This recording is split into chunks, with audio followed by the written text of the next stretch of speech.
नमस्कार दोस्तों, स्वागत है आप सभी का हमारे चैनल कैबल एकेडमी पर। देखिए, हमारा घटना चक्र का पूर्वालोकन का सीरीज चल रहा है, तो इसमें हम बात कर रहे हैं फिलहाल पॉलिटी और ज्योग्राफी की। लेकिन आज से हम शुरू करने जा रहे हैं घटना चक्र के 2020 के पूर्वालोकन भारतीय इतिहास के सब्जेक्ट को। ठीक है, तो चलिए, क्योंकि टाइम कम रहता है, प्रश्न बहुत ज़्यादा हैं, तो शुरुआत कर लेते हैं।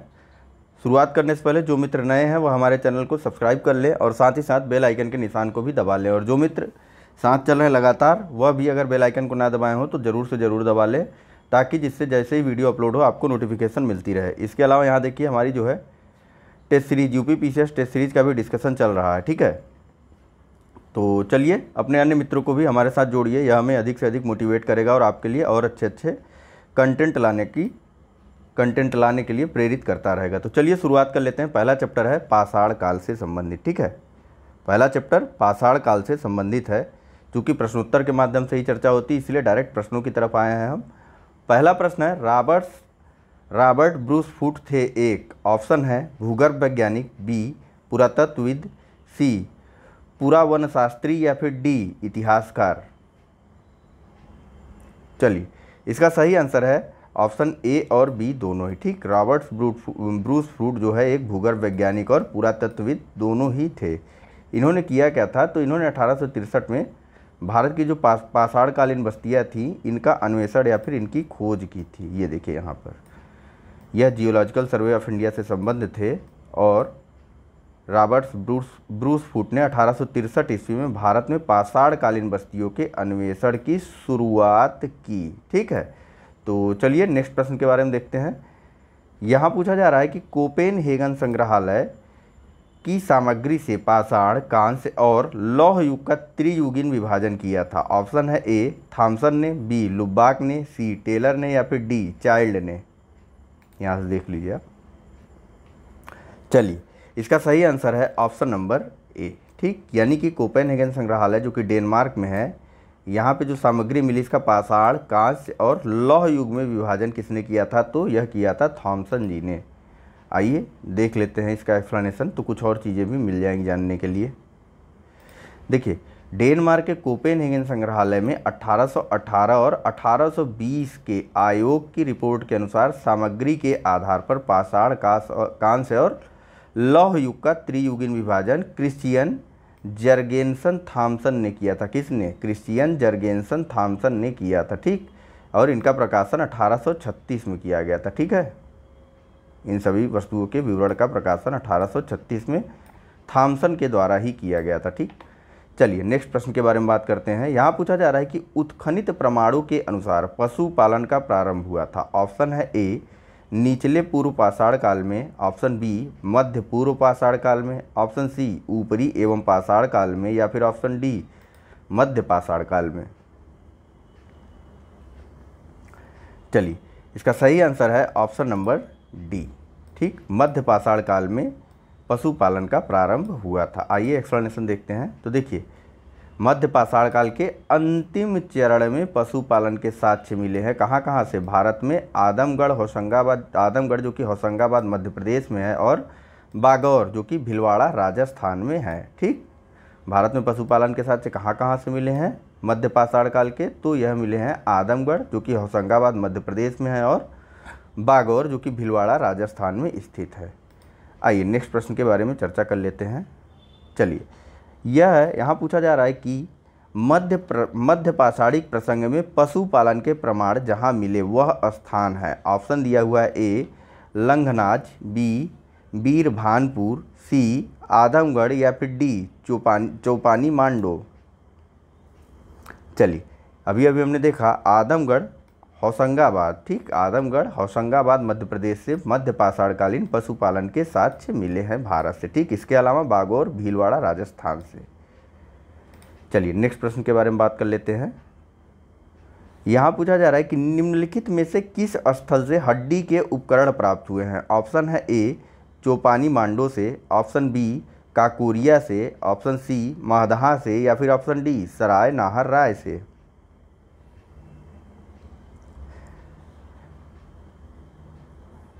चलिए, इसका सही आंसर है ऑप्शन नंबर सी और डी दोनों ही। ठीक, सी और डी दोनों ही सही है विकल्प। यानी कि हड्डी के उपकरण इन दोनों ही स्थलों से प्राप्त हुए। आपको भी पता है कि पूर्व में जो है पीसीएस की परीक्षाओं में कई ऑप्शन जो है इधर उधर दिए जाते थे, ठीक है, कई कई के ढेरों ऑप्शन मिल जाते थे, किसी में कोई भी सही नहीं होता था। फिलहाल यूपी पीसीएस की स्थिति वही बनी हुई है, लेकिन कुछ सुधारों के साथ। तो देखिए यह दोनों स्थल ही कहाँ पे हैं, तो महदहा और सराय नाहर दोनों ही इलाहाबाद के निकट जो प्रतापगढ़ है ना वहाँ पर स्थित हैं, ठीक है। तो मादहा क्षेत्र को 3 भागों में विभाजित किया गया। कौन कौन से? एक तो झील क्षेत्र, दूसरा बूचड़खाना संकुल क्षेत्र, बूचड़खाना जहाँ जिसे आप लोग कसाई घर भी बोलते हैं, ठीक, इस प्रकार से इसे समझ लीजिए, कसाई स्थल, ठीक। 2 क्षेत्र हो गए, झील क्षेत्र, बूचड़खाना संकुल क्षेत्र, और तीसरा कब्रिस्तान निवास क्षेत्र, ठीक, जिसमें से बूचड़खाना क्षेत्र से हड्डियों और सींगों से निर्मित उपकरण और आभूषण बड़े पैमाने पर मिले हैं। इसके अलावा सराय नाहर से भी यह चीज़ प्राप्त हुई है। नेक्स्ट प्रश्न के बारे में देखते हैं। तो यहाँ पूछा जा रहा है कि हड्डी से निर्मित आभूषण भारत में मध्य पाषाण काल के संदर्भ में प्राप्त हुए हैं। ऑप्शन दिया हुआ है ए सराय नाहर राय से, ऑप्शन बी मादहा से, ऑप्शन सी है लेखिया से, या फिर ऑप्शन डी चौपानी मांडो से। चलिए अभी अभी देखा हमने, यह दोनों ही स्थल सत्य हैं, सराय नाहर से और महदहा से, यानी कि दोनों विकल्पों में से कोई भी एक विकल्प यदि आप चुनते हैं तो आपका आंसर सही माना जाएगा। चलिए नेक्स्ट प्रश्न के बारे में बात कर लेते हैं। यहाँ पूछा जा रहा है कि एक ही कब्र से 3 मानव कंकाल निकले हैं। ऑप्शन दिया हुआ है ए सराय नाहर राय से, बी दमदमा से, सी महदहा से, या फिर डी लंघनाद से।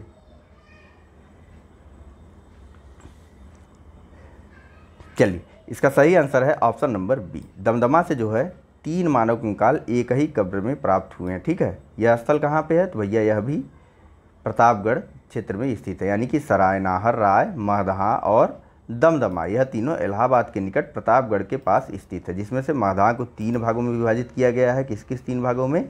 तो झील क्षेत्र, बूचड़खाना क्षेत्र और कब्रिस्तान निवास क्षेत्र, ठीक है। आइए चलिए बात कर लेते हैं नेक्स्ट प्रश्न के बारे में, थोड़ा यहाँ पे देख लेते हैं इसके एक्सप्लेनेशन को। तो देखिए दमदमा से लगातार 5 वर्षों तक किए गए उत्खनन के फलस्वरूप पश्चिमी एवं मध्यवर्ती क्षेत्रों से कुल 41 मानव समाधान या फिर मानवीय कब्र मिले हैं, जिनमें से 5 समाधान युग्म समाधान है, ठीक, और एक समाधान में 3 मानव कंकाल एक साथ दफनाए हुए मिले हैं। यानी युग्म यानी कि 5 जो समाधान या कब्र थे वहाँ पे 2 लोगों के सब एक साथ थे, बाकी एक ऐसा कब्र मिला जहाँ से 3 मानव कंकाल एक ही साथ मिले हैं, ठीक है। बाकी सभी से एक एक कंकाल मिले हैं, सब नहीं कंकाल ही मिलेंगे ना भाई, सब कहाँ से मिलेंगे, पाषाण काल की बात हो रही है। आइए नेक्स्ट प्रश्न के बारे में बात करते हैं। तो यहाँ पूछा जा रहा है कि खाद्यान्नों की कृषि सर्वप्रथम प्रारंभ हुई थी। ऑप्शन है ए नवपाषाण काल में, बी मध्य पाषाण काल में, सी पुरा पाषाण काल में, या फिर डी प्रोटो ऐतिहासिक काल में। चलिए इसका सही आंसर है ऑप्शन नंबर ए, खाद्यान्नों की कृषि सर्वप्रथम मध्य नवपाषाण काल में हुई थी, लेकिन पशुपालन के साक्ष्य सर्वप्रथम मध्य पाषाण काल में मिले थे, ठीक। मध्य पाषाण काल में पशुपालन के साक्ष्य मिले हैं और खाद्यान्नों की कृषि के प्रमाण जो है नवपाषाण काल से मिलने लगे हैं, ठीक है। आइए एक्सप्लेनेशन देख लेते हैं तो और भी कुछ पता चलेगा, कुछ खास नहीं वैसे एक्सप्लेनेशन। खाद्यान्नों का उत्पादन सर्वप्रथम नवपाषाण काल में हुआ, यही वह समय जब मानव कृषि कर्म से परिचित, तो कुछ खास है नहीं एक्सप्लेनेशन, ठीक है। चलिए नेक्स्ट प्रश्न के बारे में बात करते हैं कि भारत में मानव का सर्वप्रथम साक्ष्य कहाँ मिलता है। ऑप्शन है ए नीलगिरी पहाड़ियाँ, बी शिवालिक पहाड़ियाँ, सी नल्लामाला पहाड़ियाँ, या फिर डी नर्मदा घाटी। ऐसे देखिए, चलिए इसका सही आंसर है ऑप्शन नंबर डी, ठीक, यानी कि भारत में सर्वप्रथम मानव के साक्ष्य नर्मदा नदी की घाटी से या नर्मदा घाटी से मिले हैं। चलिए एक्सप्लेनेशन देखते हैं तो कहाँ से मिले हैं यह भी पता चल जाएगा। देखिए भारत में मानव का सर्वप्रथम साक्ष्य मध्य प्रदेश, एक पेन कहाँ गई भाई, हाँ, भारत में मानव का सर्वप्रथम साक्ष्य मध्य प्रदेश के पश्चिमी नर्मदा क्षेत्र में अवस्थित हथनौरा, ठीक, जिसे होशंगाबाद अब बोलते हैं, हथनौरा होशंगाबाद नामक पुरा स्थल से प्राप्त हुआ, ठीक। हथनौरा कहाँ, यह भी होशंगाबाद में ही है, इसी पुरा स्थल से प्राप्त हुए। इसकी खोज पुरातत्वविद अरुण सोनकिया द्वारा 5 दिसंबर 1982 को किया गया था, ठीक। यह भी आपको याद रखना, किसके द्वारा खोजा गया, अरुण सोनकिया के द्वारा। कब, तो 1982 तक चल जाएगा, या 5 दिसंबर नहीं याद रहेगा तो भी कोई बात नहीं, ठीक है। तो होशंगाबाद के 2 क्षेत्र हो गए हमारे पास, कौन कौन से, एक तो हो गया आदमगढ़, यहाँ से क्या मिला, तो यहाँ से पशुपालन का साक्ष्य मिला। दूसरा हथनौरा, यहाँ से क्या मिला, यहाँ सर्वप्रथम मानव का प्रमाण मिला। ठीक है। आइए नेक्स्ट प्रश्न के बारे में बात करते हैं। यहाँ पूछा जा रहा है कि मानव द्वारा सर्वप्रथम प्रयुक्त अनाज था। ऑप्शन है ए गेहूं, बी चावल, सी जौ या फिर डी बाजरा। चलिए इसका सही आंसर है ऑप्शन नंबर सी। मानव द्वारा जो सर्वप्रथम प्रयुक्त अनाज था वह था जौ। आइए एक्सप्लेनेशन देखते हैं। देखिए मुख्य रूप से आधुनिक मानव द्वारा कितने अनाजों की खेती की जाती थी, 8। ठीक, कौन कौन से थे, तो जौ, गेहूं, चावल, मक्का, बाजरा, सोरगम, राई और जई। किसकी, जौ, गेहूं, चावल, मक्का, बाजरा, सोरगम, राई और जई। ठीक, अनाजों के पौधे विभिन्न क्षेत्रों में जंगली घास के रूप में पहले से ही थे, जिन्हें बीजों के रूप में मानव ने उगाया। ठीक, अलग अलग क्षेत्रों में अलग अलग समयों पर। लेकिन अगर वैश्विक दृष्टि से देखा जाए तो सर्वप्रथम जौ कब, 8000 ईसा पूर्व। सर्वप्रथम जौ 8000 ईसा पूर्व के निकट नियर ईस्ट, भूमध्य सागर एवं ईरान के मध्य स्थित पश्चिम एशिया देश, ठीक, में मानव द्वारा उगाया गया। ठीक है, बाद में लगभग इन्हीं क्षेत्रों में 8000 ईसा पूर्व के आसपास ही गेहूं भी उगाया जाने लगा। ठीक है, यानी जौ का उत्पादन कब शुरू हुआ था, मध्य पूर्व क्षेत्र में हुआ था। ठीक, भूमध्य सागर के पास। ठीक है, और इसके बाद ही लगभग 8000 ईसा पूर्व के आसपास ही गेहूं का भी उत्पादन इसी क्षेत्र में होने लगा था। आइए नेक्स्ट प्रश्न के बारे में बात कर लेते हैं। तो यहाँ पूछा जा रहा है कि भारतीय उपमहाद्वीप में कृषि के प्राचीनतम साक्ष्य प्राप्त हुए हैं। ठीक, बताना है आपको। ऑप्शन है ए कोल्ढिवा से, बी लहुरा देव से, सी मेहरगढ़ से या फिर डी टोकवा से। ऐसे देखिए, चलिए इसका सही आंसर है ऑप्शन नंबर ए लहुरा देव से। एक्सप्लेनेशन देखते हैं तो 2 आंसर देखिए इसमें पता चलेगा आपको क्या क्या। देखिए नवीनतम खोजों के आधार पर भारतीय उपमहाद्वीप में प्राचीनतम कृषि वाला साक्ष्य उत्तर प्रदेश के संत कबीर नगर जिले में स्थित लहुरा देव है। ठीक, याद करते चलिएगा स्टेटमेंट को, कि फिर से बोल देता हूं कि भारतीय उपमहाद्वीप में प्राचीनतम कृषि साक्ष्य वाला स्थल उत्तर प्रदेश के संत कबीर नगर जिले में स्थित लहुरा देव है। यहाँ से 9000 ईसा पूर्व से 7000 ईसा पूर्व के मध्य चावल के साक्ष्य प्राप्त हुए हैं। ठीक, इससे पहले यानी इस खोज के पहले जो है भारतीय उपमहाद्वीप में प्राचीनतम कृषि वाला साक्ष्य कौन सा था, तो यह था मेहरगढ़। ठीक, जो कि पाकिस्तान के बलूचिस्तान क्षेत्र में स्थित है, और यहाँ से 7000 ईसा पूर्व में गेहूं के साक्ष्य मिले थे। यानी कि मेहरगढ़ से गेहूं के साक्ष्य मिले थे और लहुरा देव से चावल के साक्ष्य मिले। लेकिन नवीनतम पहले जो है हम लोग मेहरगढ़ को ही जानते थे कि भैया यहाँ ही भारतीय क्षेत्र में जो है सबसे पुराना कृषि साक्ष्य वाला स्थल मेहरगढ़ ही है। लेकिन जो नवीन खोज हुई उसके आधार पर यह पता चला कि नहीं ऐसा नहीं था। उत्तर प्रदेश के संत कबीर नगर जिले में स्थित जो लहुरा देव स्थान है, ठीक, यहाँ से चावल के साक्ष्य प्राप्त हो गए। यह उससे भी पहले का है। ठीक, और जबकि इससे पहले प्राचीनतम चावल के साक्ष्य वाला स्थल कौन सा था, तो यह भी कोल्ढिवा था, जो कि इलाहाबाद जिले में बेलन नदी के तट पर स्थित था। यहाँ से 6500 ईसा पूर्व के चावल की भूसी के साक्ष्य मिले हैं। ठीक, अब यदि उपरोक्त संदर्भों में लहुरा देव ऑप्शन में रहता है तो सही आंसर तो वही होगा। लेकिन अगर लहुरा देव नहीं रहता है तो जैसे हम अन्य विकल्पों का चुनाव करते हैं उसी प्रकार से इसका भी चुनाव करेंगे। ठीक है, चलिए नेक्स्ट प्रश्न के बारे में बात करते हैं। तो यहाँ पूछा जा रहा है कि भारतीय उपमहाद्वीप में कृषि के प्राचीनतम साक्ष्य प्राप्त हुए हैं। ऑप्शन है ए ब्रह्मगिरी से, बी बुरझोम से, सी कोल्ढिवा से या फिर डी मेहरगढ़ से। चलिए यहाँ जितना आपको समझाया था उसका टेस्ट आपका यहीं पर है। चलिए इसका सही आंसर है ऑप्शन नंबर डी मेहरगढ़। कोल्ढिवा क्यों नहीं, तो कोल्ढिवा से 6500 ईसा पूर्व चावल के भूसी के साक्ष्य मिले थे भैया। जबकि मेहरगढ़ से, जो कि बलूचिस्तान क्षेत्र में स्थित है, यहाँ से 7000 ईसा पूर्व गेहूं के साक्ष्य मिले हैं। ठीक है, तब तक मैं पानी पी लेता हूँ, आप विचार कीजिए और चैनल को लाइक करते रहिए भाई। चलिए अब तक आपने जो है चैनल को लाइक कर ही लिया होगा या फिर इस वीडियो को लाइक कर लिया होगा। अगर नए होंगे तो सब्सक्राइब भी कर ही लिया होगा। आइए नेक्स्ट प्रश्न के बारे में बात करते हैं। तो यहाँ पूछा जा रहा है कि भारतीय उपमहाद्वीप में कृषि के प्राचीनतम साक्ष्य कहाँ से प्राप्त हुए हैं। ऑप्शन है ए लोथल, बी हड़प्पा, सी मेहरगढ़ या फिर डी मुंडीगाग। तो देखिए इसका सही आंसर है ऑप्शन नंबर सी, मेहरगढ़ से जो है कृषि के प्राचीनतम साक्ष्य प्राप्त हुए हैं। ठीक, एक्सप्लेनेशन ऊपर ही किया गया है बहुत ही अच्छे और डिटेल से, क्वेश्चन गलत नहीं होना चाहिए। ठीक है, आइए नेक्स्ट प्रश्न के बारे में बात करते हैं। तो यहाँ पूछा जा रहा है कि नवपाषाण युग में भारतीय उपमहाद्वीप के उत्तर पश्चिमी क्षेत्र में निम्नलिखित में से किस स्थान पर कृषि के अभ्युदय के प्रारंभिक प्रमाण प्राप्त हुए। इतना ज़्यादा बातें करने की, कंफ्यूज करने की ज़रूरत नहीं है आपको। ठीक है, घूमिए मत, आपको आंसर पता है, आंख बंद कीजिए, आंसर मारिए, मेहरगढ़। ठीक है, सीधा सीधा ये पूछ सकते थे यही बात, लेकिन देखिए कितना घुमाया है, टाइम लिया ना आपका। आपको पता होगा तो आप कर लेंगे बड़े आसानी से, घुमाने दीजिए जितना घुमाते हैं।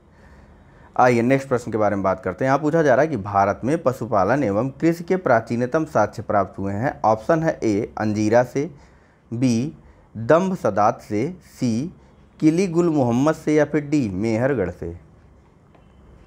वही आंसर मेहरगढ़। क्या मिला था मेहरगढ़ से? मेहरगढ़ से गेहूं के साक्ष्य मिले थे 7000 ईसा पूर्व। अगर यहाँ ऑप्शन में लहुरा देव रहता तो हमारा आंसर लहुरा देव होता, और अगर यही आंसर रहता और साथ में ऑप्शन रहता कौन सा, साथ में अगर ऑप्शन रहता कोल्डिहवा का, और पूछा जाता कि चावल के साक्ष्य सर्वप्रथम प्राचीनतम कहाँ से प्राप्त हुए, तो आप क्या आंसर करते हैं बताइए। आपका आंसर होता है कोल्डिहवा, न कि मेहरगढ़। ठीक है, आइए बात कर लेते हैं अगले प्रश्न के बारे में। तो यहाँ एक ऑप्शन और था भाई, देखिए कोई बात नहीं, हमें इसकी ज़रूरत ही नहीं पड़ी।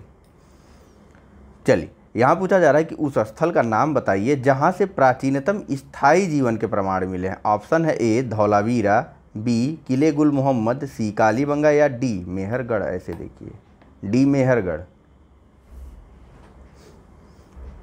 चलिए इसका सही आंसर है ऑप्शन नंबर डी, मेहरगढ़ से ही प्राचीनतम स्थायी जीवन के प्रमाण मिले। इसे आप कृषि से भी जोड़ करके देख सकते हैं। फिलहाल एक्सप्लेनेशन भी देख लेते हैं हम लोग। तो देखिए इसे ना ऐसे याद करिएगा कि स्थायी जीवन का प्रमाण जहाँ कृषि होती है वहीं पे स्थायी जीवन होता है। जब भोजन ही नहीं होगा तो स्थायी जीवन वहाँ कैसे हो जाएगा।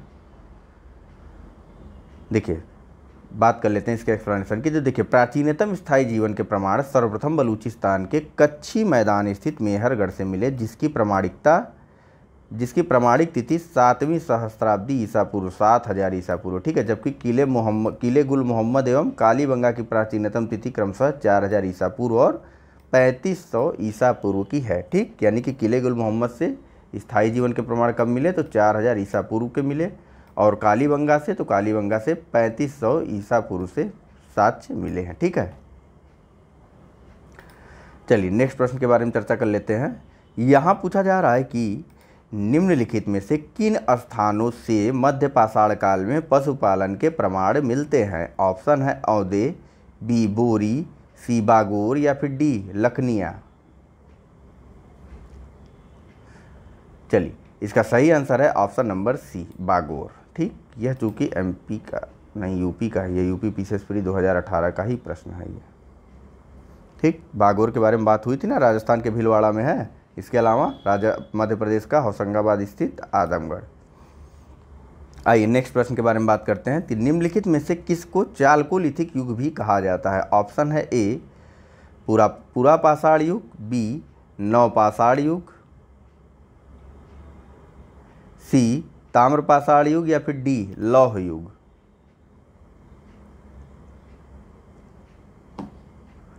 चलिए इसका सही आंसर है ऑप्शन नंबर बी नहीं सॉरी, ताम्रपाषाण की बात, चालकोलिथिक बोला जा रहा है ना भाई, तो ताम्रपाषाण युग इसका सही आंसर है। ठीक है, आइए देखिए इसका एक्सप्लेनेशन देखिए।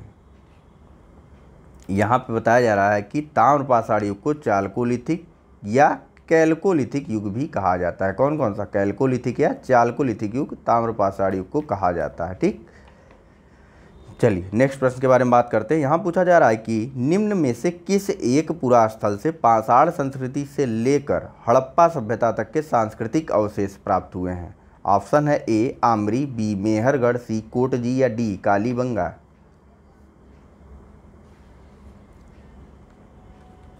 बताइए बताइए। चलिए इसका सही आंसर है ऑप्शन नंबर बी मेहरगढ़। ठीक, मेहरगढ़ से आपका पाषाण संस्कृति से लेकर के हड़प्पा सभ्यता तक के सांस्कृतिक अवशेष मिले हैं। ठीक, चलिए आइए नेक्स्ट प्रश्न के बारे में बात कर लेते हैं। थोड़ा जल्दी जल्दी चल रहे हैं ताकि ज़्यादा से ज़्यादा प्रश्नों को कवर किया जा सके, वो भी कम से कम समय में। ठीक है, आइए नेक्स्ट क्वेश्चन की तरफ चलते हैं हम लोग। यहाँ थोड़ा सा एक्सप्लेनेशन ऐसे भी देख लें क्या। देखिए, बलूचिस्तान पाकिस्तान में स्थित पुरास्थल मेहरगढ़ से पाषाण संस्कृति से लेकर के हड़प्पा सभ्यता तक के सांस्कृतिक अवशेष प्राप्त हुए हैं। नेक्स्ट प्रश्न है कि नवदा टोली का उत्खनन किसने किया था। ऑप्शन है A KD. Vajpeyi, B VS. Wakankar ने, या फिर सी एच.डी. सांकलिया ने, या डी मार्टिमर व्हीलर ने। चलिए इसका सही आंसर है ऑप्शन नंबर सी। ठीक, यानी कि नवदा टोली का उत्खनन किसने किया था, यह किया था भैया एच.डी. सांकलिया ने। आइए इसका एक्सप्लेनेशन देखते हैं। देखिए, नवदा टोली है कहाँ थे, यह मध्य प्रदेश में है। इसका उत्खनन जो है एच.डी. सांकलिया ने करवाया था और यह स्थल इस महाद्वीप का सबसे विस्तृत उत्खनित ताम्रपाषाणिक ग्राम स्थल है। कौन सा युग का, ताम्रपाषाणिक युग का यह ग्राम स्थल है। इसकी तिथि 1600 से लेकर के 1300 ईसा पूर्व के बीच की निर्धारित की गई है। ठीक है, नवदा टोली है कहाँ, तो नवदा टोली मध्य प्रदेश में। खोज किसने किया था, उत्खनन किसने करवाया था, एच.डी. सांकलिया ने करवाया था। किस काल का स्थल है, तो यह ताम्रपाषाणिक ग्राम स्थल है और इसकी तिथि 1600 से लेकर के 1300 के बीच में निर्धारित की गई, ईसा पूर्व। ठीक, आइए नेक्स्ट प्रश्न के बारे में बात करते हैं। तो यहाँ पूछा जा रहा है कि नवदा टोली किस राज्य में अवस्थित है। ऑप्शन है ए गुजरात, बी महाराष्ट्र, सी छत्तीसगढ़, या डी मध्य प्रदेश। सोचने की जरूरत नहीं, अभी अभी बात की गई। नवदा टोली जो है यह मध्य प्रदेश राज्य में अवस्थित ताम्रपाषाणिक स्थल है या ग्राम स्थल है, जिसकी खोज एच.डी. सांकलिया जी द्वारा करवाई गई थी। यह जो है 1600 से लेकर के 1300 ईसा पूर्व के बीच का ग्राम है या गाँव है। आइए नेक्स्ट प्रश्न के बारे में बात करते हैं। यहाँ पूछा जा रहा है कि वृहत पाषाण स्मारकों की पहचान की गई है। ऑप्शन है ए सन्यासी गुफाओं के रूप में, बी मृतकों को दफनाने के स्थान के रूप में, सी मंदिर के रूप में, या फिर डी उपर्युक्त में से कोई नहीं। चलिए इसका सही आंसर है ऑप्शन नंबर बी मृतकों को दफनाने के लिए। ठीक, जो वृहत पाषाण स्मारक थे वह मृतकों को दफनाने के स्थान के रूप में उनकी पहचान की गई। ठीक है, ऐसे होता था जो लोग मृत हो जाते थे उनको जहाँ दफनाया जाता था तो उनकी कब्र के पास ही एक बड़े बड़े पत्थरों की शिलाएं गाड़ दी जाती थी। ठीक, इसे ही वृहत पाषाण या फिर मेगालिथिक बोलते हैं। आइए इसका एक्सप्लेनेशन देखते हैं। कहाँ पर यह इस प्रकार की समाधियाँ मिली, तो दक्षिण भारत में। ठीक, दक्षिण भारत में नवपाषाण युगीन है यह मेगालिथिक नवपाषाण युगीन है, या फिर वृहत पाषाण स्मारक नवपाषाण युगीन है। ठीक, इनके जो नवपाषाण युगीन दक्षिण भारत में शवों को विभिन्न प्रकार की समाधियों में दफनाने की परंपरा रही है। ठीक है, इन समाधियों को जो विशाल पाषाण खंडों से निर्मित है वृहत पाषाण या मेगालिथिक के नाम से जाना जाता है। ठीक, इनको विभिन्न प्रकार के आकार भी रहते थे। ठीक, इन पत्थरों के कुछ बड़े चौड़े रहते थे, कुछ ऐसे रहते थे, कुछ ऐसे ऐसे चारों तरफ रखने के बाद ऊपर से ढक दिए जाते थे। ठीक, तो इनके नाम भी इसी आधारों पर, इनके आकृतियों के आधार पर इनके नाम भी रख दिए गए। शिष्ट समाधि, peat circle, cairn circle, dolmen, umbrella stone, hood stone, कंदराए, मेहिर। ठीक, यह सभी जो है वृहत पाषाण स्मारकों की उदाहरण है। ठीक, कौन कौन से, फिर से बताता हूँ। शिष्ट समाधि, peat circle, cairn circle, dolmen, umbrella stone, hood stone, कंदराए और मेहिर। कभी कभी ऑप्शन में इस प्रकार से दिया जा सकता है कि भैया बताइए कैर्न सर्किल क्या है, नीचे कुछ ऑप्शन दे देगा। ठीक, तो वहाँ आपको मेगालिथिक या वृहत पाषाण स्मारक वाले ऑप्शन पे सही का निशान लगाना है। ठीक है, बाकी एक चीज़ आपको बता दूं कि अगर आप टोटल एंशिएंट हिस्ट्री में अपडेटेड रहना चाहते हैं, ठीक, आर्ट एंड कल्चर के टोटल पोर्शन के साथ, तो हमारा एक PT 365 का आर्ट एंड कल्चर का वीडियो ऑलरेडी अपलोडेड है। आप उसे जाइए प्लेलिस्ट में जा कर के, चैनल पे जब जाएंगे ना तो चैनल पे जाने के बाद वीडियो के बगल में ऑप्शन दिया होगा प्लेलिस्ट का, वहाँ पे जा कर के आप सारी प्लेलिस्ट को चेकआउट कर सकते हैं। आइए नेक्स्ट प्रश्न के बारे में बात करते हैं। तो यहाँ पूछा जा रहा है कि राख का टीला निम्नलिखित में से किस नौपाषाणिक स्थल से संबंधित है। ऑप्शन है ए बुधिहाल, बी संगनकल्लू, डी कोल्डीहवा, सी कोल्डीहवा या डी ब्रह्मगिरी। चलिए इसका सही आंसर है ऑप्शन नंबर बी। ठीक, राख का टीला जो है यह नौपाषाणिक स्थल है, पहली चीज़ तो इसे याद रखिए। दूसरी चीज़ है कहाँ, तो संगनकल्लू में है। यह संगनकल्लू कहाँ है, तो संगनकल्लू कर्नाटक मैसूर में है। ठीक, कर्नाटक मैसूर या फिर मैसूर कर्नाटक, यहाँ देखिए एक्सप्लेनेशन में दिया भी हुआ है। देखिए कर्नाटक में मैसूर के पास बेल्लारी जनपद में संगनकल्लू नामक नवपाषाणकालीन पुरास्थल से राख के टीले प्राप्त हुए हैं। ठीक है, क्या प्राप्त हुए हैं, राख के टीले। कहाँ से, कर्नाटक में मैसूर के पास बेल्लारी जनपद में स्थित संगनकल्लू नामक नवपाषाणकालीन स्थल से। ठीक है, आइए नेक्स्ट प्रश्न के बारे में बात कर लेते हैं। तो यहाँ पूछा जा रहा है कि भीमबेटका किसके लिए प्रसिद्ध है। ऑप्शन दिया हुआ है ए गुफाओं के शैलचित्र के लिए, बी खनिज, सी बौद्ध प्रतिमा या फिर डी सोन नदी का उपागम स्थल। चलिए इसका सही आंसर है ऑप्शन नंबर ए।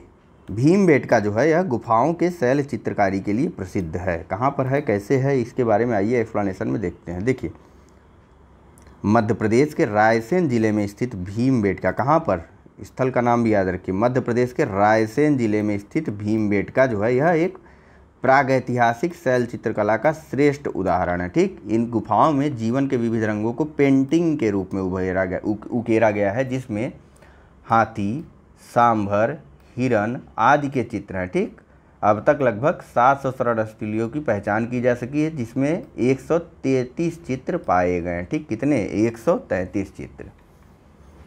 इतना एग्जैक्ट नंबर याद करने की ज़रूरत मैं समझता हूँ नहीं है। ठीक है,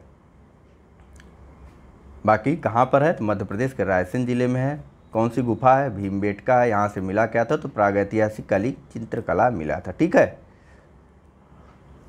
आइए नेक्स्ट प्रश्न के बारे में बात करते हैं। तो यहाँ पूछा जा रहा है कि निम्न में से कौन सा स्थल प्रागैतिहासिक चित्रकला के लिए प्रसिद्ध है। ऑप्शन है ए अजंता, बी भीमबेटका, सी बाघ या फिर डी अमरावती। तो भैया अभी अभी देखा हमने, कहाँ पर है, भीमबेटका में। ठीक, चलिए नेक्स्ट प्रश्न के बारे में बात करते हैं। यहाँ पूछा जा रहा है कि भीमबेटका की गुफाएं कहाँ स्थित है। ऑप्शन है ए भोपाल, सी बी पंचमढ़ी, सी सिंगरौली या फिर डी अब्दुल्लागंज रायसेन। तो भैया इसका पूरा पता है भीमबेटका का, अब्दुल्लागंज रायसेन मध्य प्रदेश। ठीक है, यानी कि ऑप्शन नंबर डी सही है। नेक्स्ट प्रश्न के बारे में बात करते हैं। यहाँ पूछा जा रहा है कि भारत में किस शिलाश्रय से सर्वाधिक चित्र प्राप्त हुए हैं। ऑप्शन है ए घघरिया, बी भीमबेटका, सी लेखाहिया या फिर डी आदमगढ़। चलिए इसका सही आंसर है ऑप्शन नंबर बी भीमबेटका। ठीक है, यहाँ से सर्वाधिक मात्रा में शिलाश्रय प्राप्त हुए हैं। नेक्स्ट प्रश्न के बारे में बात करते हैं। शिलाश्रय से सर्वाधिक चित्र प्राप्त हुए। ठीक, शिलाश्रय नहीं प्राप्त हुए भाई, सर्वाधिक चित्र प्राप्त हुए। ठीक है, नेक्स्ट बात करते हैं। गैरिक मृदभांड पात्र OCP का नामकरण हुआ था। ऑप्शन ए हस्तिनापुर में, बी अक्षत्र में, सी नोह में या फिर डी लाल किला में।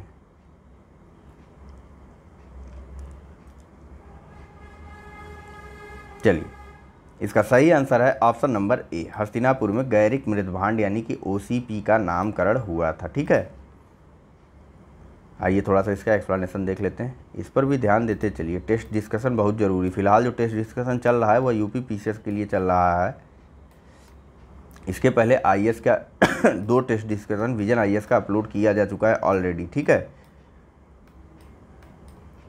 तो चलिए नेक्स्ट प्रश्न के बारे में बात, नहीं पहले एक्सप्लेनेशन देखेंगे ना, फिर नेक्स्ट प्रश्न के बारे में बात करेंगे। तो देखिए गंगा यमुना दोआब की सांस्कृतिक परंपरा संभवतः उस संस्कृति के साथ शुरू होती जिसे अपनी अत्यंत विशिष्ट मृदभांड यानी मिट्टी के बर्तन, ठीक, मिट्टी के जो बर्तन होते हैं उन्हें मृदभांड भी कहते हैं, ठीक, मिट्टी के बर्तन, ठीक।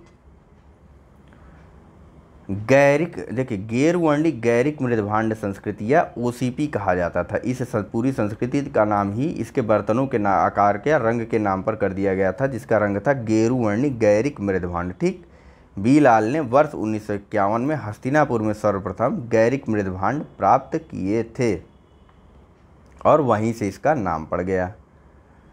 चलिए नेक्स्ट प्रश्न के बारे में बात करते हैं। यहाँ पूछा जा रहा है कि ताम्रस्य काल में महाराष्ट्र के लोग मृतकों को घर के फर्श के नीचे किस तरह से रख कर दफनाते थे। ऑप्शन है ए उत्तर से दक्षिण की ओर, बी पूर्व से पश्चिम की ओर, सी दक्षिण से उत्तर की ओर, या फिर डी पश्चिम से पूर्व की ओर। कन्फ्यूज कर रहे होंगे तो बता दूं, देखिए महाराष्ट्र में जो दैमाबाद, कोठे, चंदौली, इनाम गांव आदि जो क्षेत्र थे, निवासा, अब बताइए किया क्या करिए ना, जो लोग पाषाण काल के चैप्टर में बोर हो रहे हैं वो मैप उठा करके ओल्ड इंडिया का मैप लिखा, पाषाण काल में इंडिया का मैप गूगल में सर्च करके निकालिए और वहाँ से देखिए आप, वहाँ पे आपको गूगल में सारे स्थलों के नाम मिल जाएंगे, ठीक है। जो भी स्थलों के नाम आप देखते रहेंगे लगातार, जैसे महाराष्ट्र के मैप में आप यहाँ पर देखेंगे इनाम गाँव, दैमाबाद, इन सब स्थलों को जब मैप में देखते चलेंगे तो होगा क्या कि रट जाएगा, कौन सी जगह कहाँ पर है, कौन सी जगह पे क्या है क्या नहीं है, यह आपको रटा रहेगा। ऐसे क्या होगा, ऐसे आपको भूल जाएगा बार बार। ना मिल रहा हो तो मैं शेयर कर दूंगा, आप PDF डाउनलोड कर लीजिएगा।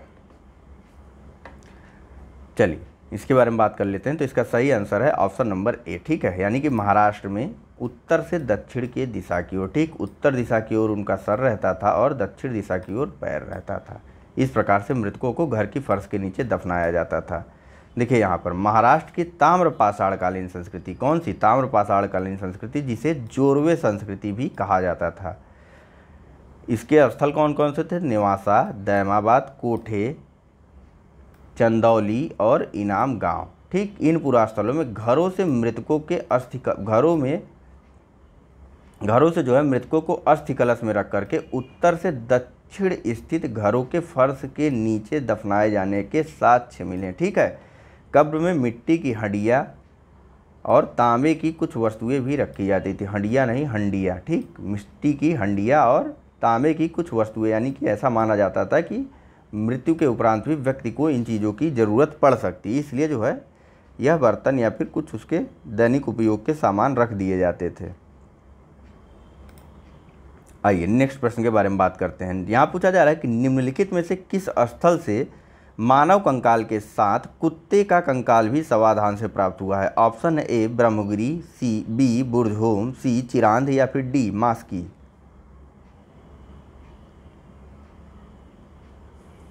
चलिए इसका सही आंसर है ऑप्शन नंबर बी बुर्जहोम से। अच्छा एक बात बताइए कि ये 3 कंकाल के समाधान कहाँ से प्राप्त हुए हैं। एक ही समाधान में 3 मानव कंकाल किस स्थल से मिले हैं।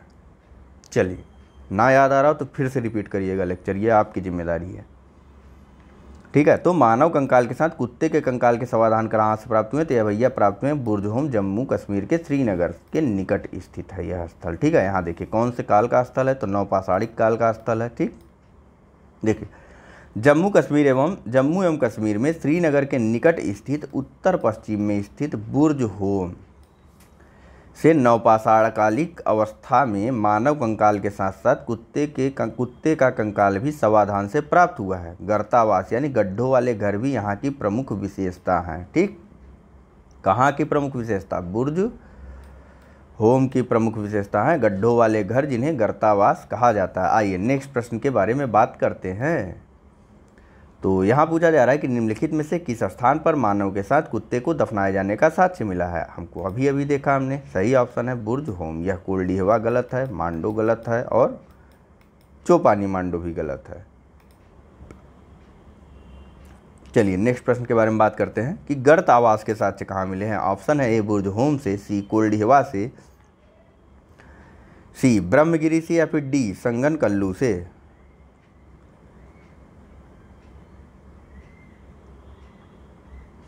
चलिए इसका सही आंसर है ऑप्शन नंबर ए ठीक, अभी अभी ऊपर बात की गई थी। गर्तावास या गड्ढों वाले घर भी यहाँ की बुर्ज होम की प्रमुख विशेषता है, जो कि जम्मू कश्मीर में श्रीनगर के निकट स्थित है। ठीक है, आइए नेक्स्ट प्रश्न के बारे में चर्चा कर लेते हैं। तो यहाँ पूछा जा रहा है कि विंध्य क्षेत्र से किस शिलाश्रय से सर्वाधिक मानव कंकाल मिले हैं। ऑप्शन है ए मोरहना पहाड़, बी घघरिया, सी बघई खोर या फिर डी लेखहिया। लेखहिया ठीक है ना, कभी कभी कठिनाई होती नामों को लेने में, है ना, ऐसे ऐसे नाम हैं।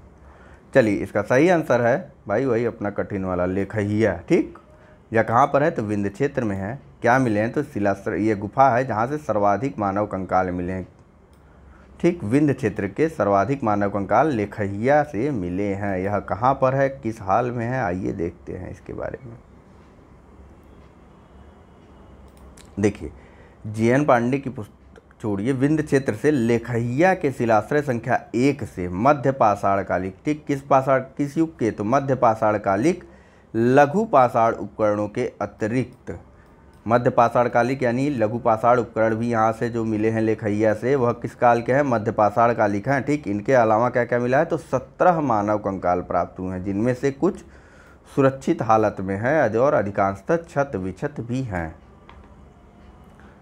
ठीक है, बाकी अमेरिका के जो विश्वविद्यालय के वो हैं इतिहासकार हैं, इनके अनुसार, किसके, जॉन आर लूकस के अनुसार यहाँ पर 27 मानव कंकालों की अस्थियाँ मिली हैं। चलिए नेक्स्ट प्रश्न के बारे में बात करते हैं कि भारतीय पुरातत्व सर्वेक्षण निम्नलिखित विभागों या मंत्रालयों में से किसका संलग्न कार्यालय है। ऑप्शन है ए संस्कृति, बी पर्यटन, सी विज्ञान और प्रौद्योगिकी या फिर डी मानव संसाधन विकास। तो भैया भारतीय पुरातत्व सर्वेक्षण या फिर ASI जो है संस्कृति मंत्रालय का एक संलग्न कार्यालय है। ठीक है, आर्कियोलॉजिकल सर्वे ऑफ इंडिया। आइए नेक्स्ट प्रश्न के बारे में बात करते हैं। यहाँ पूछा जा रहा है कि भारतीय पुरातत्व का जनक किसे कहा जाता है। ऑप्शन है A Alexander Cunningham, B John Marshall, C Mortimer Wheeler या फिर जेम्स प्रीसेप। ये देखिए ऐसे, ऑप्शन डी जेम्स प्रीसेप है। ठीक है, चलिए इसका सही आंसर है option number A Alexander Cunningham. यहाँ देखिए, अलेक्जेंडर कनिंघम द्वारा 1814 और 1993 तक इनका वो रहा पूरा जीवन काल, ठीक, को ब्रिटिश सेनाधिकारी के रूप में बंगाल इंजीनियर्स के साथ काम करने के लिए तैयार किया गया था। उन्हें ही भारतीय पुरातत्व के जनक के रूप में जाना जाता है। ठीक है, किस रूप में तैनात किया गया था तो बंगाल इंजीनियर्स के साथ काम करने के लिए इनको तैनात किया गया था। यह एक ब्रिटिश सेनाधिकारी थे। ठीक है, इन्हें ही भारतीय पुरातत्व का जनक भी कहा जाता है। चलिए नेक्स्ट प्रश्न के बारे में बात कर लेते हैं। यहाँ पूछा जा रहा है कि राष्ट्रीय मानव संग्रहालय कहाँ पर है।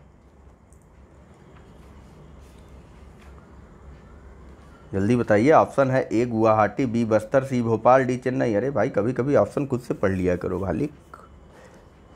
चलो इसका सही आंसर है ऑप्शन नंबर सी राष्ट्रीय मानव संग्रहालय, यह भोपाल में है। भाई इसे ऐसे आप याद कर सकते हैं कि मध्य प्रदेश में जो है आपको सर्वप्रथम मानव के साथ नर्मदा घाटी क्षेत्र से मिले हैं। तो राष्ट्रीय मानव संग्रहालय भी कहाँ होगा तो यह होगा भोपाल में। कोई नियम नहीं है, ऐसे ही एक बता रहा हूँ।